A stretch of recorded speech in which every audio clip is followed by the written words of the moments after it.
ఇంత పెద్ద flight crash నుండి ఒకే ఒక్కడు బ్రతికిపడ్డాడు. ఆ మృత్యుంజయుడి గురించి చెప్తా, చివరి వరకు చూడండి.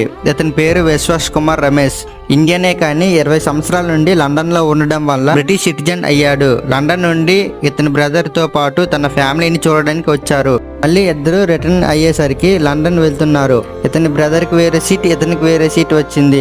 ఫ్లైట్ స్టార్ట్ అయింది. ఫ్లైట్ టేక్ ఆఫ్ అయిన 30 సెకండ్స్ కి ఒక పెద్ద సౌండ్ వినిపించిందట. ఇతని ఫ్లైట్ మొత్తం స్మోక్ వచ్చిందంట.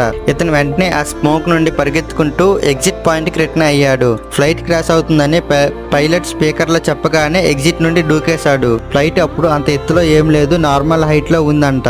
దూకిన వెంటనే ఫ్లైట్ క్రాష్ అయింది. అతని చుట్టూ డెడ్ బాడీస్ తో ఉండడం వల్ల అతను చూసి భయంతో పరిగెట్టడం స్టార్ట్ చేశాడు. పక్కనే ఉన్న ముసలైన హ్యాండ్ పట్టుకుని అంబులెన్స్ లో కూర్చుని పెట్టాడు. హాస్పిటల్లోకి పంపించారు. అతని టికెట్స్ చూస్తే అతను నిజంగానే ఫ్లైట్ లో ఉన్నాడు. అలాగే మరికొన్ని ఇంట్రెస్టింగ్ ఫ్యాక్ట్స్ కోసం మన ఛానల్ ఇప్పుడే సబ్స్క్రైబ్